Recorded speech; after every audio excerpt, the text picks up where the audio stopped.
Hello, नमस्कार. तर माझ्या हातामध्ये आहेत कोवळे-कोवळे मस्त हे असे गिलके. तर त्याचे आज आपण मस्त कुरकुरीत असे भजे करणार आहोत. तर अगदी रुचकर आणि अगदी झटपट होतात हे भजे. खायलाच तर अतिशय टेस्टी लागतात. आणि पितृपक्षामध्ये जे भजे करतात ना, त्यामध्ये या भज्यांना खूप मान असतो. तर गिलक्याचे भजे हे नेहमी आवर्जून पितृपक्षामध्ये जे श्राद्धाचं जेवण असतं त्यामध्ये असतातच.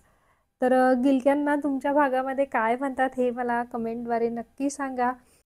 रेसिपी इतकी सोपी आहे ना, की अगदी कोणीही अगदी नवीन शिकणारं सुद्धा अगदी झटपट करेल, इतकी सोपी रेसिपी इथं आहे.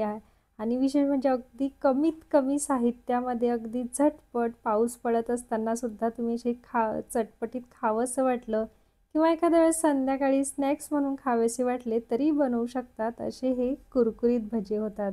फक्त यामध्ये काही मी सोप्या पद्धती सांगितलेल्या आहे. त्या तुम्ही फॉलो केल्या तर तुमचे भजे अजिबात तेलकट होणार नाही आणि छान मस्त ढम्म फुगतील आणि कुरकुरीतसुद्धा होतील.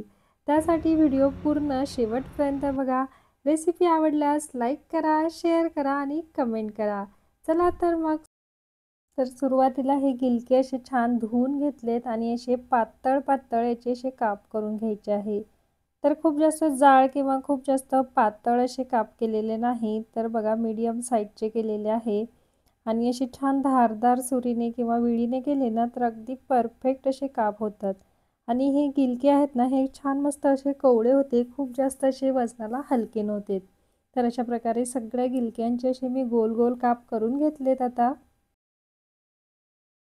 तर एका बाउलमध्ये आता एक मध्यम आकाराची बाउल भरून बेसन पीठ घेतलेलं आहे. इथं तांदळाचं पीठ वगैरे अजिबात वापरलेलं नाही. तुमच्याकडे असेल तर तुम्ही टाकू शकतात, पण नाही टाकलं तरीही हे भजे खूप छान होतात. तर त्यानंतर ह्यामध्ये आता चवीपुरतं मीठ टाकून घेऊया आणि त्यानंतर चिमूटभर हळद टाकूया. चिमूटभर ओवा टाकून घ्यायचा. ओवा आवर्जून टाका, कारण भज्यांमध्ये कुठल्याही भज्यांमध्ये ओवा टाकलं की खूप छान रुचकर होतात. आता त्यानंतर मी 4 हिरव्या मिरच्या, 10 ते 12 लसूणच्या पाकळ्या आणि 1 चमचा जिरं अशी बारीक पेस्ट करून घेतलेली होती, तर ती ह्यामध्ये घेतलेली आहे. लाल मिरची पावडर मी अजिबात वापरलेली नाही, फक्त हिरवी मिरचीच वापरलेली. त्यानंतर आता थोडं थोडं पाणी टाकून छान मिश्रण हे असं मस्त आपल्याला एकजीव करून घ्यायचं आहे. तर खूप जास्त घट्ट किंवा खूप जास्त पातळ असं आपल्याला करायचं नाही. सुरुवातीला कमी कमीच पाणी टाकायचं, नंतर वाटलं तर आपण थोडं थोडं पाणी टाकून कन्सिस्टन्सी ॲडजस्ट करू शकतो. आता हे थोडं घट्ट वाटतंय मिश्रण, तर पुन्हा एकदा पाणी टाकून मस्त त्याला भरपूर असं फेटून घेतलं. तुम्ही जेवढं फेटाल ना तेवढे भजे छान मस्त असे फुगून येतात. त्यामध्ये सोडा अजिबात टाकलेला नाही. वाटलंच तर 1 चमचाभर तुम्ही गरम तेलाचं मोहन टाकू शकतात. आता हे आपण छान गिलक्याचे काप केलेले आहेत ना ते या बॅटरमध्ये टाकून घेऊया. तर बघा गिलक्याच्या कापला असं हे बॅटर छान मस्त चिटकलं पाहिजे. तर खूप जास्त घट्ट किंवा खूप जास्त पातळ नसायला हवं. तर मी तुम्हाला वाटीचं प्रमाण सांगितलेलं आहे. कधी-कधी कमी जास्त सुद्धा होऊ शकतं. जर तुम्हाला पातळ वाटलं तर अजून बेसन पीठ टाका आणि घट्ट वाटत असेल तर थोडं अजून पाणी टाका. तशा प्रकारे हे काप मी टाकून घेतले आणि कढईमध्ये तेलसुद्धा गरम ठेवलेलं आहे. तेल छान मस्त आपलं गरम झालेलं आहे. आता एक एक असा हा गिलक्याचा काप याच्यामध्ये आपण बेसन पिठामध्ये छान घोळवून घ्यायचा आणि याच्यात टाकायचा आहे. तर तेल आहे ना खूप जास्त कळकळीत सुद्धा गरम करायचं नाही. मध्यम आचेवरती तेल आपलं गरम पाहिजे. आणि हे आपण भजे करताना सुद्धा गॅस आपला मध्यमच पाहिजे. लो किंवा हाय फ्लेमवरती गॅस ठेवायचा नाही. नाहीतर भजे लगेच जळून येतात आणि आतून कच्चे राहतात आणि कमी केला तर भजे खूप तेलकट होतात. तर अशा प्रकारे या तेलामध्ये जेवढे मावतील तेवढे भजे मी असे टाकून घेतलेले आहेत. तर हे भजे करताना आहे ना गॅस हा भरतोच. त्यामुळे असं खूप जास्त इरिटेट होण्यासारखं काही नाही. भजे म्हटलं गॅस थोडा भरणारच, तेवढं सहन करावंच लागतं. तर असे हे मस्त भजे माझे टाकून झालेत आणि भजे टाकल्या टाकल्या लगेच हलवायचे नाही. अगदी अर्धा मिनिट तरी त्याला सेट व्हायला होऊ द्यायचे आहे. जर तुम्ही लगेच हलवले तर ते एकमेकांना चिटकलेले असतात, कधी-कधी तळाला सुद्धा चिटकलेले असतात. तर अर्ध्या मिनिटानंतर बघा आता आपण याला मस्त दुसऱ्या साईडने सुद्धा छान असे तळून घेऊया. हलकासा रंग बदलेल आणि तेलाचे बुडबुडे कमी झाले, की हे भजे आपण एका टिश्यू पेपरवरती काढून घ्यायचे आहे. तर बघा रंगसुद्धा हलकासा असा बदललेला आहे. थोडासा असा सोनेरी रंग आपल्या या भज्यांना आलेला आहे. तर आपण लाल मिरची पावडर याच्यात टाकलेली नाही, नाहीतर भजे हे छान लालसर दिसतात. हिरवी मिरची टाकल्यामुळे भजे छान पिवळे दिसतात. एवढाच तो काय तो फरक. चवीमध्ये थोडाफार फरक होऊ शकतो. मिरच्या तुम्ही कमी जास्त घेऊ शकतात. इथं मी 4 ते 5 मिरच्या घेतलेल्या होत्या. तुम्हाला तिखट पाहिजे असलं तर 6 ते 7 मिरच्या घेतल्यात तरीही चालतात.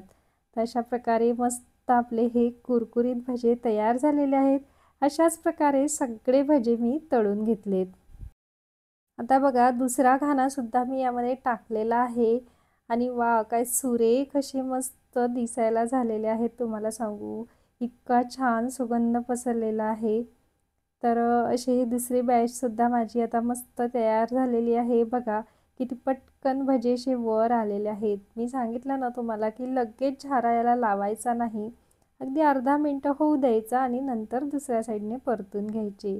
आणि फुगलेले सुद्धा बघा किती छान टम्म फुगलेले आहेत. गिलक्यांचा आकार बारीक होता म्हणून खूप जास्त असे मोठे मोठे दिसणार नाहीत तुम्हाला.